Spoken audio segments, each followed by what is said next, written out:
Hello everyone, Mike here, founder of Magnus Box, and I'm excited to bring you another monthly Q&A session for our August Q&A.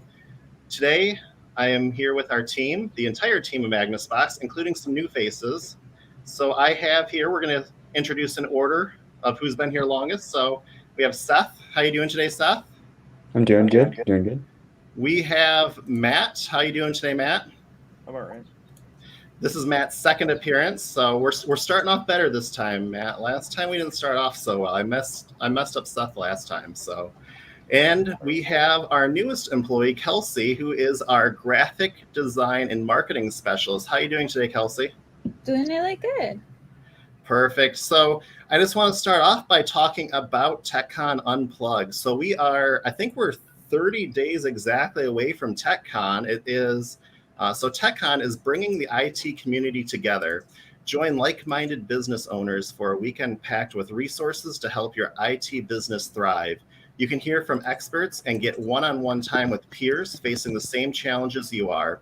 You'll be able to walk away with concrete action items to take your business to the next level.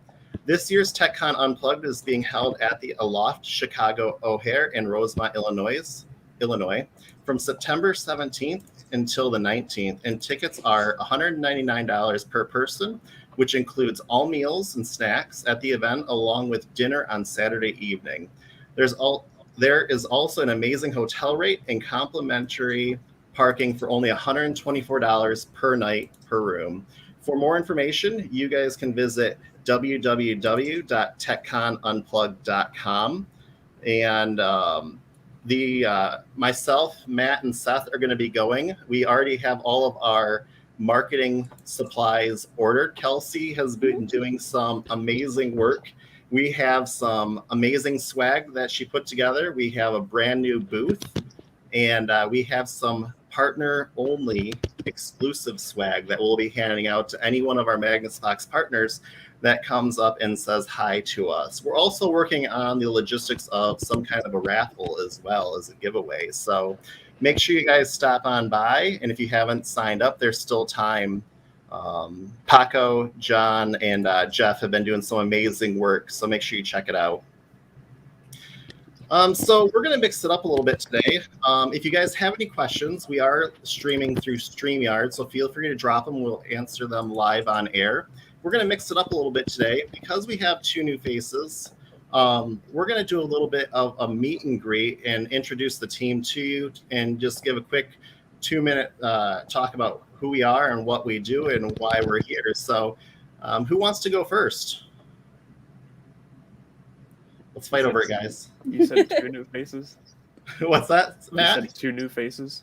Well, Matt's been here for a while. It's his second time on stream, and he's usually the guy that hides in the corner and does all the developing back there. So Seth, we're going to let you go first instead of me. All right. That's fair. I've been with Magnus Box for almost 2 years now, about a year and a half. I grew up in Saginaw, so I've been in this part of the area for quite a while. Outside of Magnus Box, I am currently attending college, majoring in biochemistry.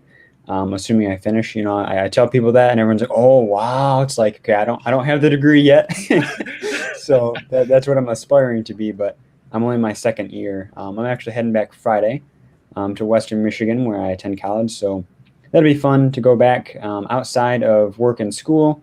I don't have a whole lot of hobbies, but I do enjoy playing tennis, swimming, and hanging out with friends, as well as a good book every now and then. So, yeah, and then I just my primary jobs here at Magnus Box is partner support, and then development of internal tools as well. And yeah, so I've enjoyed it so far, and I continue to look forward to many more years of working here. So, Seth, I got to ask because everyone knows that I'm a coffee addict. What's your go-to drink? If I'm, my day-to-day drink is just, a regular hot coffee with 3 cream, 2 sugar. But if I'm feeling like extra, Zesty. I don't know. Yeah, exactly. I'll sometimes get a macchiato from Starbucks, but that costs like a day's wage. So that comes, only on special occasions. Yeah. So funny story. Quick segue here. I actually put a thing out to the partners a while back saying if you want priority support, you have to mail coffee to P.O. Box 329, Merrill, Michigan 48637. We actually had a partner mail us an entire box of Starbucks Frappuccinos. I'm going to say I tried to share, but it was during COVID, so the team didn't get any, but I'll make sure to get them some. I know you sent us a picture of that in Slack, and I was like, "Oh man, coffee!" And then I get back from college, and it's all gone. It's like, Mike, what happened? So just to give you a heads up, also Kyle from Pro Tech wants to know: do you drink a whole pot? No, I have a Keurig, which is just a single brew, so it's just a single cup. Gotcha. So, Matt, tell us a little bit about who you are, how long you've been with us, what you do, and do you like us? Yeah, actually, I have an autobiography written, so actually, I'll start from chapter 1. And how many chapters? 1. No. Yeah, I'm going to college for computer science right now. Yeah, what else? Oh man, I don't know. You've been with us you came on board in November last year, didn't you? Yeah, November-ish. Yeah.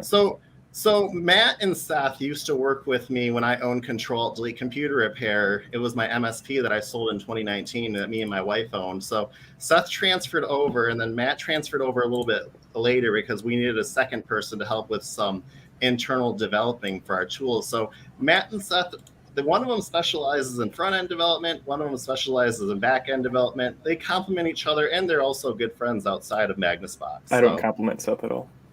only insults. We're not going to have a repeat of Monday's weekly sync meeting where you guys roasting each other over your code. It was constructive roasts. It was a good constructive roast. It wasn't, but it was a good time. So we have our newest member here, Kelsey, who is like I said, she is our graphic design and marketing specialist. And a lot of the stuff you guys are seeing being put out today is not my design. I am a terrible person. My wife will tell you I am colorblind. I don't have any design talent whatsoever. So that's where Kelsey comes into play. So Kelsey, tell us a little bit about you. Hi, I am from the Merrill area. Mike and I actually grew up together and went to school together. I went to Saginaw Valley State University and got a bachelor's in graphic design before Mike heard that I was looking for work. So I've been working with Magnus Box only for a few weeks now, and mostly what I do is I make some of our graphic elements. I order merchandise. I'm going to be starting working more on our social media, some of our marketing tricks and tips, and just a lot of visual elements. So, and when I'm not doing that, I like to do a lot of more traditional art. I love to paint and do watercolors. I do fantasy and Dungeon and Dragons themed artwork, and my partner and I have 3 crazy cats. So life's not very interesting. If a cat goes running by, it's just normal, guys. Yeah, it's just our newest kitten. She's got the zoomies this morning, and she wants to be on camera. So do you mind if I share the story about how we met, how Kelsey came on board Magnus Box? Is that okay, Kelsey, or no? Yeah, go right ahead. So me and my wife is the clerk for our local township, and we have a farmer's market, and I was working it, and Kelsey's mom was at the farmer's market, and I was there managing it because the normal person was out of town on vacation. And her mom started discussing her artwork and how she was doing marketing and how she went to school for it. And I hadn't talked to Kelsey since I graduated in 2008 from Merrill High School, where we went to school together. And I reached out to Kelsey. We did some contract work, and then I realized me and Seth got talking that there was a gap that definitely needed to be filled here at Magnus Box as far as marketing, because I'm terrible at posting on social media. Magnus Box Monday hasn't happened for a few weeks because of my crazy life. Seth's laughing because he knows it's true. Yeah, I saw that in our task board on Notion today. I was like, oh, that hasn't happened in a while. So that's how we got started. So after that, Kelsey came on board, and she has been focusing strictly on TechCon marketing materials, because we are going to take out Ramey and Matt Rodella and take back the title of Swag Masters at TechCon. We've got about half of our swag already delivered, so I've got tons of boxes in my room, and there's a few more on the way. So. Yep. So for those of you that don't know me, which I'm hoping you do, my name is Mike. I'm the founder of Magnus Box. My wife and I, Tracy, we are the co-owners of Magnus Box. I handle the day-to-day operations here, and I graduated, like I said, from Merrill High School in 2008. I have 4 amazing, beautiful children. We're currently in the process of also adopting another child out of the foster care system. I'm currently going to college for my associate's degree in network administration. I'm going on my 11th year of college. So I've switched my degrees a few times. Things come up, life got in the way, deciding to change majors got in the way. So Magnus Box was built as part of our managed service company, Control Delete Computer Repair, and that's when we branched it off and launched Magnus Box after my good friend Paco LeBron and John Maven and he's gonna yell at me for forgetting his name. John? Not John. Oh, he'll send a ticket in. There's 3 that got us started. It started us down the vendor and vendor track. So, but yes, that's who we are. Like I said, I just want everyone to know who the team is here at Magnus Box, put a face to the names that you're seeing in the tickets, and we try to break that vendor barrier. We see a lot of hate towards vendors in the IT community, and it's just because they've lost that human touch. You don't know who's there. You don't know who's behind there taking care of your stuff. And that's why we're trying to break that vendor barrier. It's been my new go-to term in all of our marketing lately, is that we're breaking the IT vendor barrier. So. One other thing, I know you asked me what my favorite drink. Stop. On robot. Oh, do I have to come back and is my microphone acting up? Yeah, your mic's all crazy. Feedback. Apple. How about now? Apple. Is it better stuff? Any better? Oh yeah, way better. Those are Apple products, by the way. I just want to let you know I'm on a Surface Pro. It doesn't have that issue. Yep. I was just gonna say, Mike, you had asked me what my favorite drink was, but what about everyone else? Matt? Oh yeah, Matt, what's your favorite drink? Water? You see this? Oh yeah. I got good old H2O over here, but I do love a good cappuccino, frappuccino, any of those high calorie ones from Starbucks, McDonald's, I got a Michigan cherry coffee. There you go. See, we are coffee addicts over here. Yeah. The biggest cup I could possibly find. I don't think that's exclusive to us, Mike. I think everyone's addicted to coffee, more or less. Do you drink coffee, Matt? Yeah. Okay. So let's see here. Someone says they can't shop at Starbucks because they can't conceal carry there. I'm guessing that's Barry, if I had to take a wild guess. Fair enough. And Greg says he thought he had priority support. Seems like that. We try to give everyone priority support, Greg. One of my rules here at Magnus Box is that all tickets have to be addressed by the end of the business day. So 9 to 9, we have to have a response to every ticket that comes in. And I also just had a bad experience with a local internet service provider, and my internet has been horrible for months, and they don't respond to tickets, and we canceled. And then they finally responded after we canceled. So back to having my LTE connection. So what topics do we want to? We don't have any questions in the chat right now. So what topics do we want to cover today, Seth? What's our first one we want to talk about? I can touch on the code signing progress if that's okay with you. Yeah, so Seth has been working on some code signing because we had a partner that wanted to have the code sign certificate for Mac because it's a huge pain in the butt to do updates. Isn't it cause issues if we don't have that code sign, Seth? Yeah, so there's a bunch of different improvements that come along with the code signed application bundle for Macs.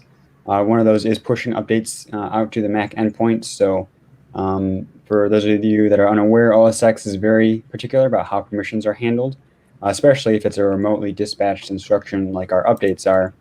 It gets pretty picky and sort of freaks out, and oftentimes will kind of quarantine the software and strip away its access rights, which for a backup is not good because it needs to be able to read the files and upload them. So the code signing will fix the update issue. It'll also allow Magnus Box agents to be silently installed. So this is something we've had on Windows for quite a while through our synchro scripts and other means as well. But until now, code signing for Macs, you couldn't silently install, again, because of those aforementioned privacy and sort of security concerns implemented in OS X. And so I mentioned, I think in our last Q&A session that I was working on it, and I sort of done some of the preliminary work. That Mike had ordered the Mac Mini. I think he posted that to Facebook as well. And over the last month, I was able to get it code signed, install sort of on our development network. I was able to download the agent and install it on my computer with full no more dialogue saying, hey, this is from an unidentified developer. It's got the certificate, which will last to 2026, I believe. So it hasn't been rolled out to our partner base yet. So sort of the proof of concept is done. Like I said, I was able to code sign our internal development application, but we're still trying to figure out logistically how to roll it out to our partner base. It does take about 10 minutes, unfortunately, to go through that notarization process for code signing. So we're trying to figure out ways to sort of automate that, as well as to do it at times that aren't an inconvenience for partners. If they go to download the application bundle, they don't want to have to wait 10 minutes for it to notarize. So we want to try to explore possible ways to do that in an efficient manner and a widespread manner. So that's sort of where we stand with code signing for Macs. Again, it'll be an ongoing project, but hopefully by the end of the year we will have it distributed to all of our partners. Yeah, so I showed recently where Seth had me purchase a Mac Mini. I think it was a Mac Mini. Mm-hmm. Yep. Looked like a paperweight, but so our goal is to put that into the Nexus cluster and have it, like Seth said, go out and do the code signing. But we're just trying to see what volume. As Kelsey pushed out an amazing banner today, we hit 200 partner servers this week, and so we're not sure if 200 devices can go and code sign at the same time and get that is it called notarization? Notary? Yeah, notarization. Yep. Yeah, it's been. Getting the code sign certificate for Windows was super easy. All I had to do was submit my EIN number, send in a few drops of blood. They sent me this beautiful code sign certificate that we got to replace in January. But Mac's a little bit of a different beast. We have to have a developer license. So we're hoping to implement that. So do you have anything else you wanted to add regarding that? No, it's just, like I said, it's going to be an ongoing process. It'll probably, like you said, that January code sign for Windows, that's probably a pretty good time to roll out both Mac and Windows code signs, just because we'll kind of be going through the process. So, like I said, either late end this year or early next year when that'll be rolled out. You're going to make me at some point have a rack mount in our Nexus cluster that just has like a row of Mac Minis in it, aren't you? Just to spite me for all those years of giving you crap about Mac OS. And Mac isn't a bad platform. I just pick on Seth because that's his go-to. Speaking of that, actually, you did remind me of a small project I was working on. I did have that same partner who was encouraging us to code sign for Macs. He also requested a Zapier integration. He was using, I believe it was WooCommerce to integrate some of his stuff. And so I did work on developing a Zapier integration for Magnus Box. And I say integration lightly. It's a very stripped down integration at this point. Really, all you can do is create a user and edit a user. So it's pretty similar to like our synchro scripts, but if there's anyone out there using Zapier, or if you're planning to use Zapier and kind of looking at it, feel free to reach out to us and I can send you the link. Right now, it's not public on the Zapier app page. It's just sort of a private integration at this point. But like I said, if you are using it and you wanted to integrate Magnus Box into that workflow, that's also an option. Yeah, that partner had a pretty interesting. Seth spearheaded that, and I think the partner had it set up so that way people can go and sign up for his managed service plans through his website. And part of one of those packages was a backup. And so what will happen is the client purchases the package through their website. It auto provisions the backup account and sends the credentials to the partner. I think that's pretty genius. And, it's one of those things, like I've always said, we are partner driven. If you have a suggestion and, we can't release everything or develop everything, but based on time and where we're currently at in our current projects, there's a chance that we can do some custom work as well for partners. I mean, the WooCommerce integration is nothing I would have even have dreamed of. That wasn't even on our radar. And then a partner suggested it, and Seth went to town. He took interest in it and made it happen. So good job, Seth. Thanks. Let's see. Do we have any questions right now, Kelsey? We have a question from Greg in the chat. I had a little bit of an internet hiccup, so I'm not sure if you got that or not. It's on the screen right now. So Okay. what was this question? Greg Quesnell asked, on the jobs page under view, is it possible to make storage vaults sticky or permanent? So just to ask a follow-up question, I'm going to assume that you're asking like on the recent activity page where it doesn't save, or like you got to go back and change it every time. I don't think it does, or there is a way to show it. Yeah, I don't think there is either. Unfortunately, that is something that I think we would. That's something that we would like to, implement eventually. Sort of like a preferences that you can enable, like default columns that are viewed. Which of those, one of those being the storage vault column that you can view, as well as like the entries per page. I think it's. Oh, okay. I see what he's saying. So basically, he wants to have it so that way when you set it, it stays there. Okay. So it's something that we brought up to the application development team, and we're hoping that they will make that happen where you can save a custom view. Like right now, my pain point within the Magnus Box software is when you're on the recent activity page and you want to look at a specific thing. Every time you go back or refresh, you got to go and do the whole thing over again.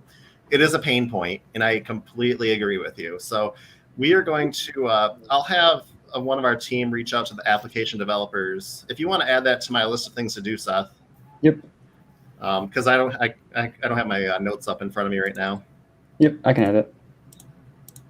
We have another question, Kelsey? I don't see any. No. Okay. ProTech guy just agrees that we're going to have to fiddle with that. Someone actually is asking, do we have a link for the WooCommerce integration? I just saw that one roll in. All right, I am grabbing that real quick, and then I'll send it to you, Kelsey, if you want to drop it. I don't think I can post on my end, so I will get that link to you, and then you can drop it in the chat real quick. So one of the things that me and Seth did discuss when he was, because Seth gave me a very excited phone call, and when I know Seth calls me and he's excited that he's done something freaking amazing, so as far as fiddling with the Zapier integration, depending on need, we can put it out there for everyone. Do you think we should put it on our KB stuff? We can probably get that in there. Yeah, like I said, I can grab that link right now, and if there's enough interest, I'd be more than happy to build out some more. The only reason that it's not there as of right now in a KB article is just because it's not very complete.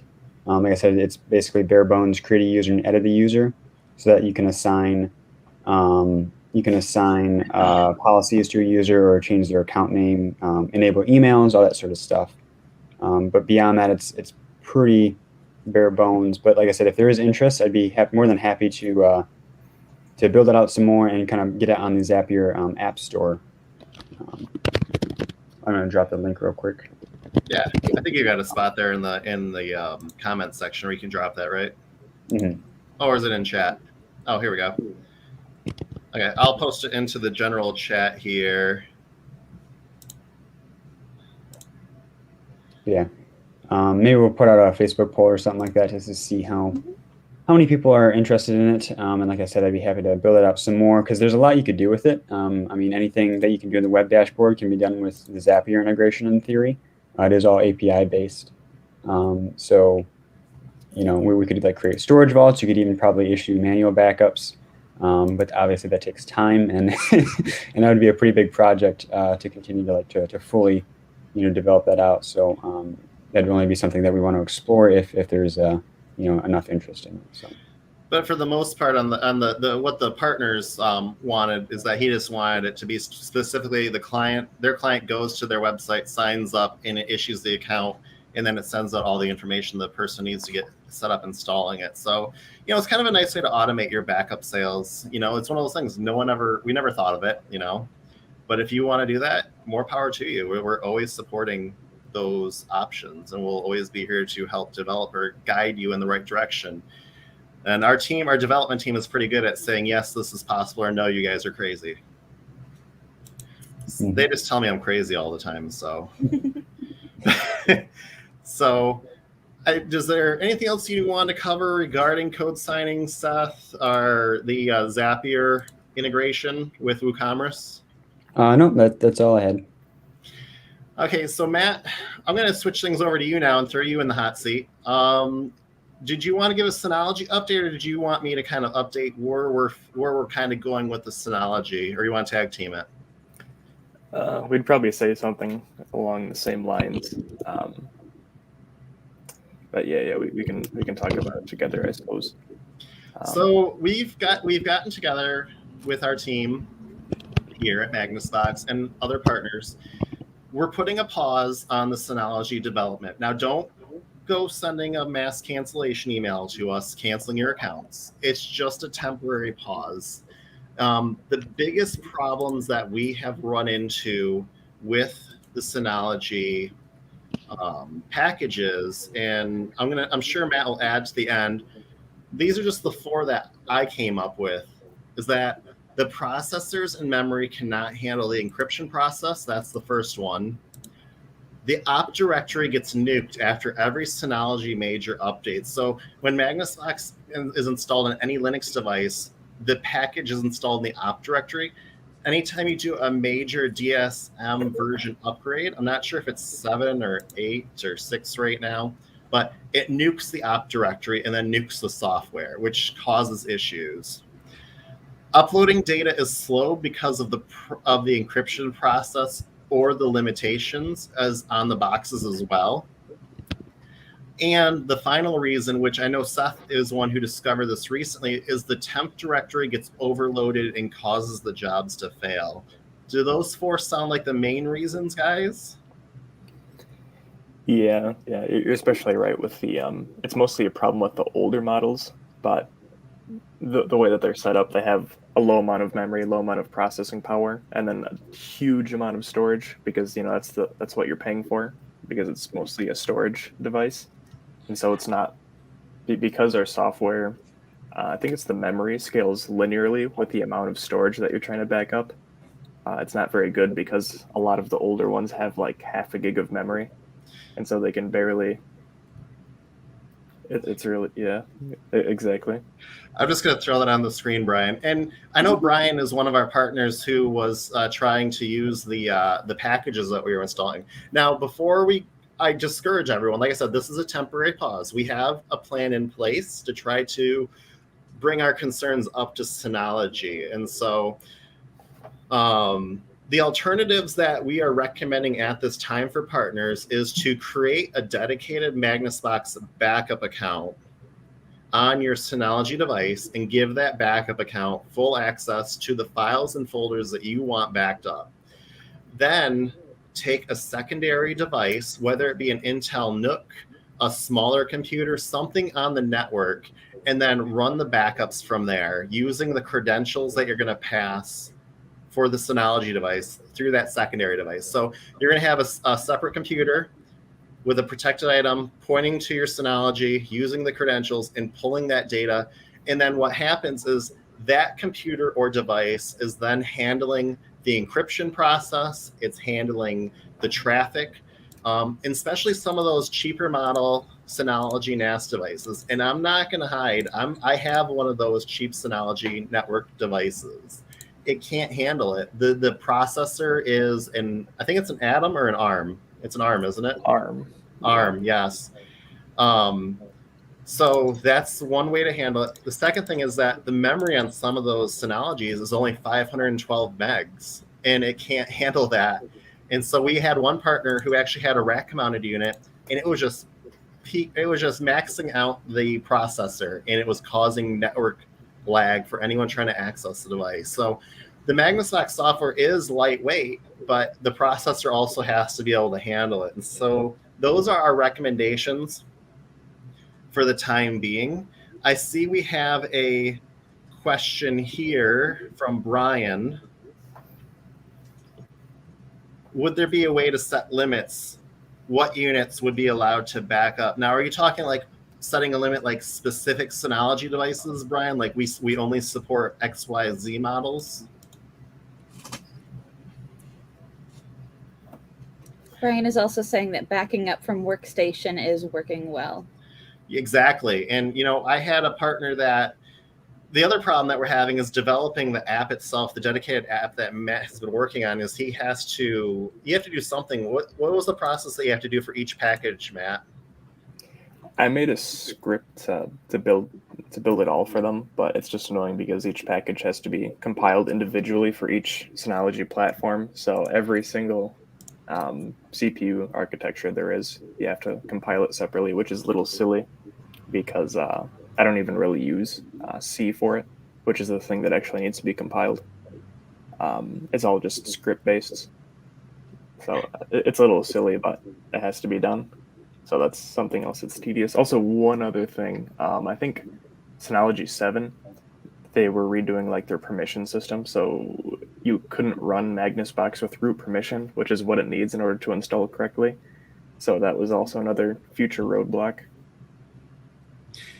Yeah, and then Brian followed up, and I appreciate you following up. I know there's about a 10-second lag between what we say and posting. So Brian confirmed, yes, setting a limit on what units will be allowed. So that is something we could look into.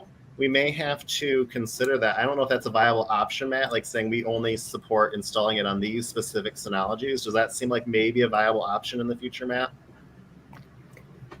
Yeah, it wouldn't be optimal because we'd probably have to do a bit of testing and we wouldn't really know besides just kind of looking at the specs of it and saying yes or no.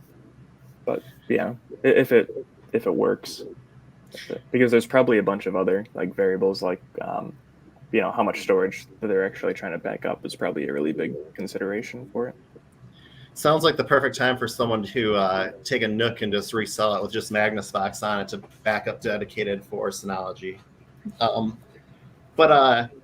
Yeah, so it's something we can look into. I think the other biggest thing is that we would have to buy a bunch of Synology devices, and I'm not sure if Matt has enough room for all that.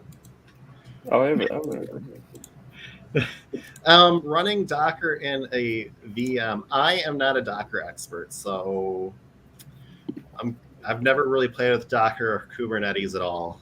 So I'd have to do some looking into that. I get what you're saying. So I think you're saying like running it as a Docker image on the Synology in a VM, because I know some Synologies you can actually host a website on a Synology. Did you guys know that, Matt or Seth? I think there was something on the package store. I'm not sure if I'd run a website on my Synology though. I'm just going to throw it up on DigitalOcean. Yeah. Or Vultr. But I would have to look into it. I know like you can, I don't think there's a way to like install it. I guess we'd have to dig into it a little bit more, Brian, and see. But that's where we're at now with Synology. Now, the one plan that I mentioned is that I found out through the grapevine, through someone who hosts TechCon, that Synology is going to be at TechCon. And so I'm going to take the leash off Matt and be like, go get them. We're going to stop by the booth with some baseball bats. Can you be like, can you guys lower the 50,000 threshold for submitting an actual package to the store and whatnot?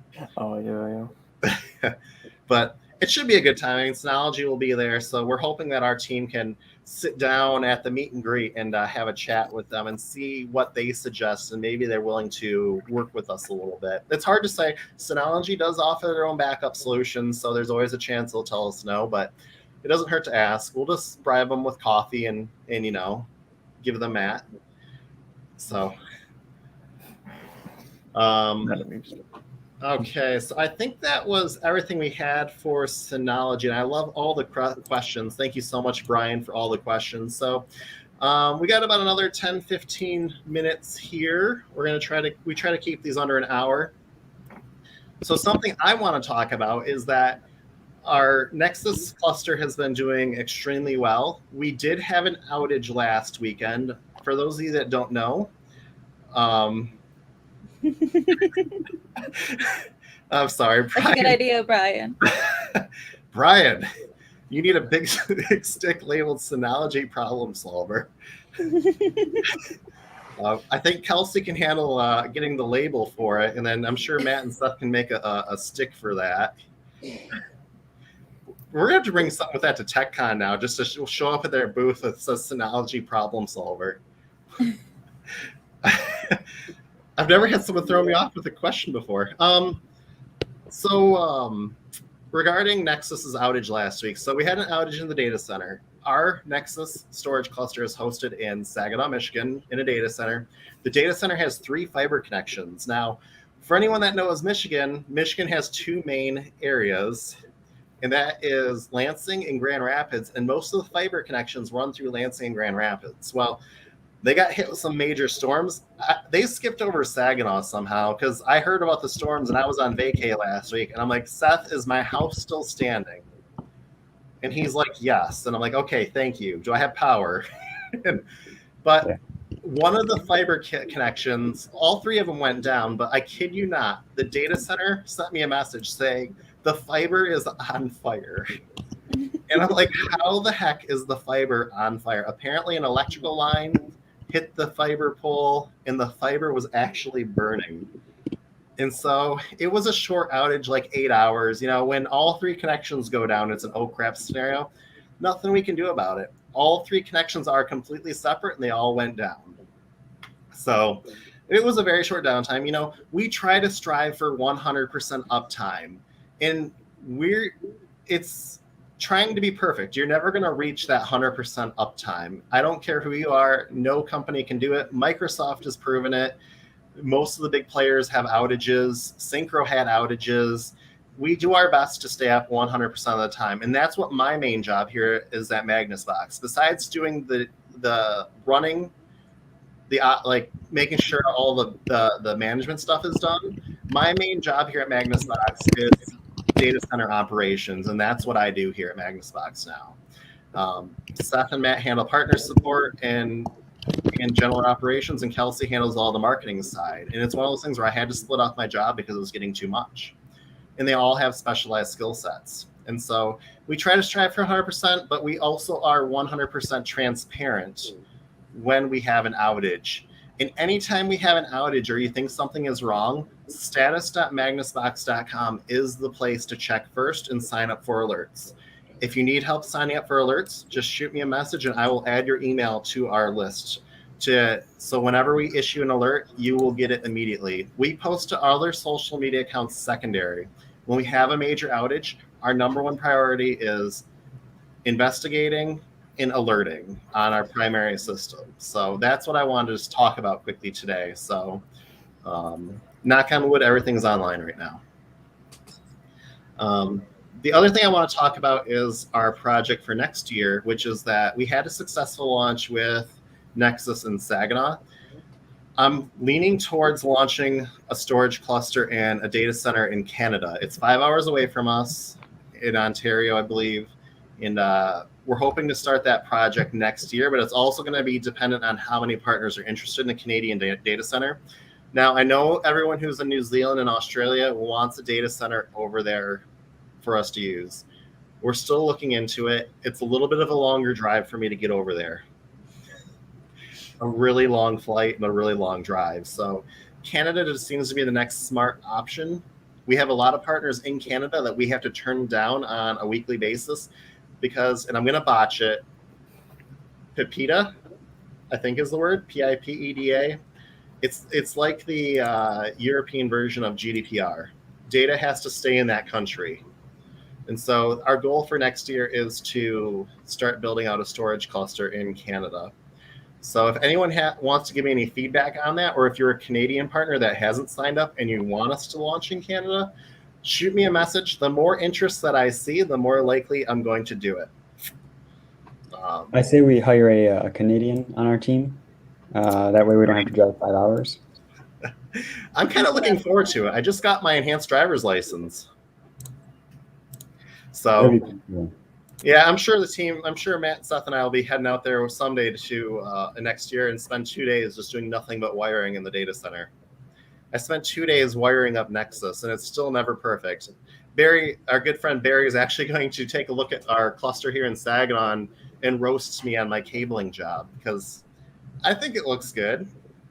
It's probably why I don't show pictures of it to you guys because you'd all bail on me. But we got redundancy in there. So before we end, we have another question from Facebook about the 365 backup.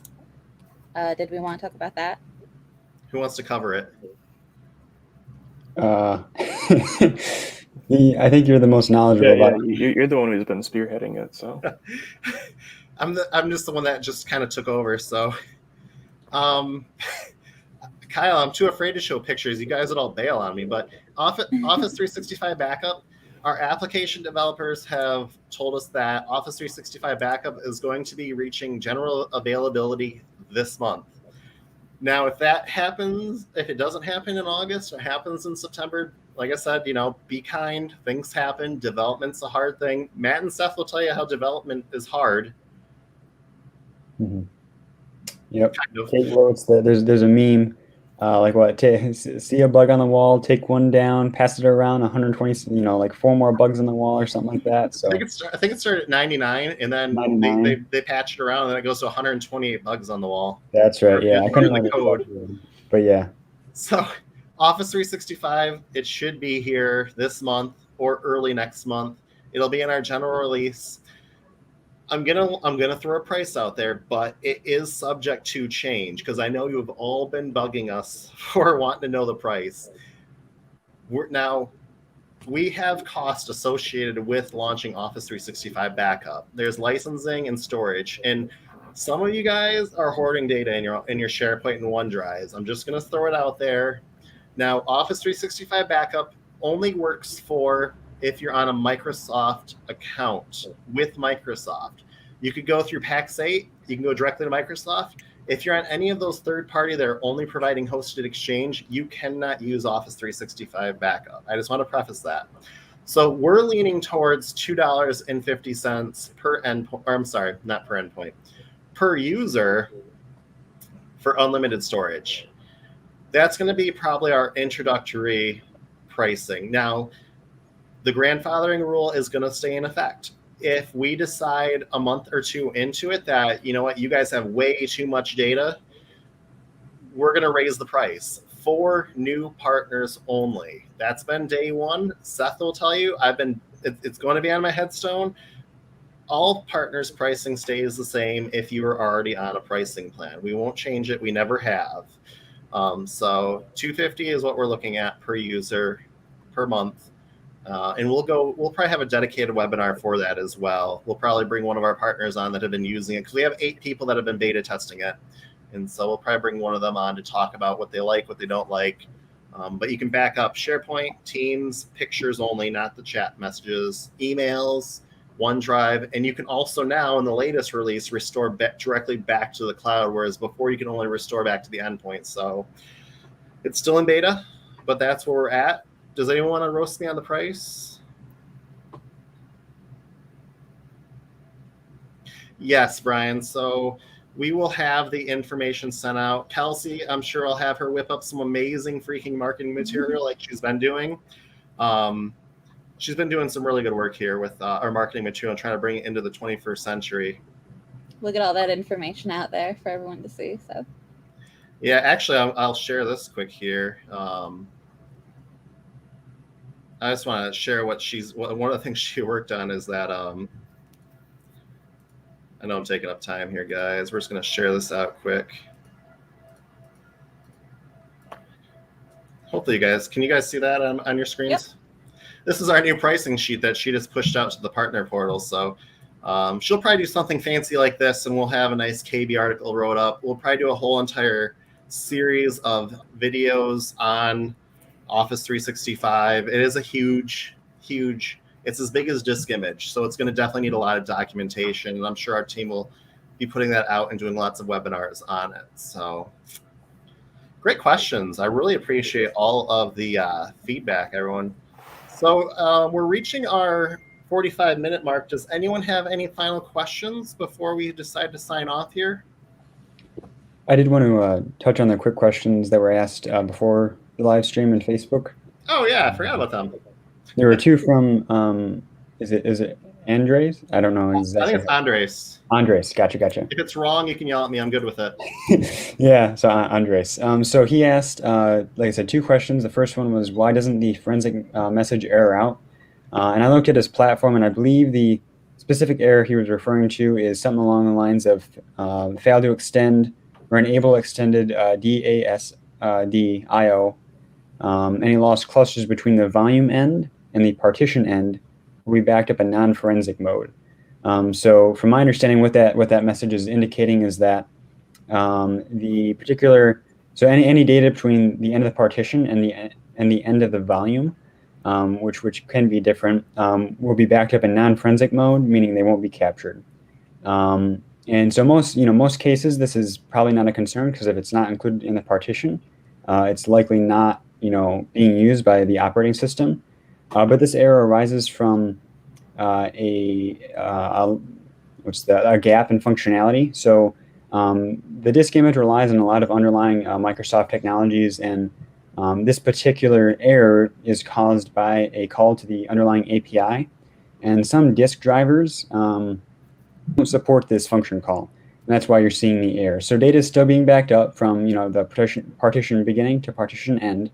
But if there's any data that's in between partitions, or in between the partition end and the volume end, some disk drivers don't support that reading of that data.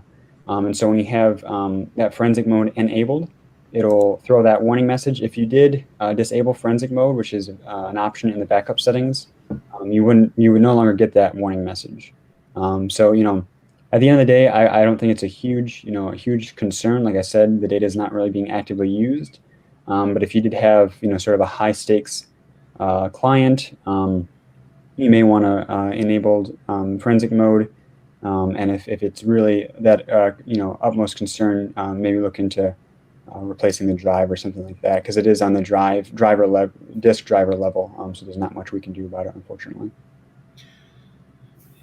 Perfect. So the next question that we had was from Andre, and it was, I would love to have a user notification that indicates when a backup starts and ends. I know, Seth, that you've been working on that as well. Yeah, so I did take a look at that just recently. It's not been like a long-term project, but I saw his comment the other day on Facebook, and so I reached out to him and kind of been working a little bit on it. I think there's a couple different avenues we can take. I think one of the best options would just be like a PowerShell script. There's a couple different ways to send a notification via PowerShell. But I'm going to explore some other options. I know there's a couple of built-in utilities in Windows to display, a pop-up message. So look into that. We do have support for notifications on Mac, sort of. We can display a dialog. I had a partner reach out to me a couple weeks ago and ask if there was a script that we could, insert in the backup that'll display like a pop-up dialog saying something like, "Hey, backup finish." The only downside to that is that the pop-up doesn't go away unless you click OK. So, if I think ideally it'd be a good, ideally it'd be a notification, and then the notification slides away once the backup completes or something like that. So that's sort of the only caveat right now with that. I'll continue to look into it and see if there's a good, elegant solution. Perfect. And then the final question that we had that was submitted through in the past few days was, why do we do the Q&As at noon? So we just put them at noon because we figure everyone's kind of on lunch. It's a good hour. We can move these to different times. I mean, noon is not set in stone. I know we have partners in other parts of the world. We have partners in 6 or 7 countries. I mean, a majority are in the United States. We have a ton in New Zealand, Australia, and Europe. And so maybe that's something we need to consider, is having a time for these Q&As at other times of the day here on the Eastern Coast. So it's something we can look into. Like I said, I just picked noon because it seems like everyone can get together, but we can also push them to like 4 p.m. EST or somewhere in there as well. You know, it's just convenient for our team. But any other things? What's that? I said we can try a few things. Absolutely. Kelsey's good at planning all that out for us and making sure that it happens. So does anyone else have anything? I think we answered all of the questions today. If not, we'll go ahead and sign off. So if you guys have any questions, comments, or concerns, please feel free to reach out to us by emailing support@magnusbox.com. That's the easiest way to get into our ticketing queue. If you want to email any of us personally, it's just our first name. So we got Mike, Matt, Seth, and Kelsey at magnusbox.com. You can also email us, and as usual, I don't have that number. It is 888-933-2975, and that goes to myself and Seth's cell phone now. Mm-hmm. He doesn't realize I'm leaving it that way for a while, too. That's okay. But that rings 9 a.m. to 9 p.m., and I want to thank everyone for helping us get switched over to our new phone system. We are using a combination of 3CX and Telnix. It's like $5 a month, $8 a month total plus the usage, and you know it doesn't ring that much. So we're happy with that, and don't challenge that, guys. So, but it was good seeing everyone.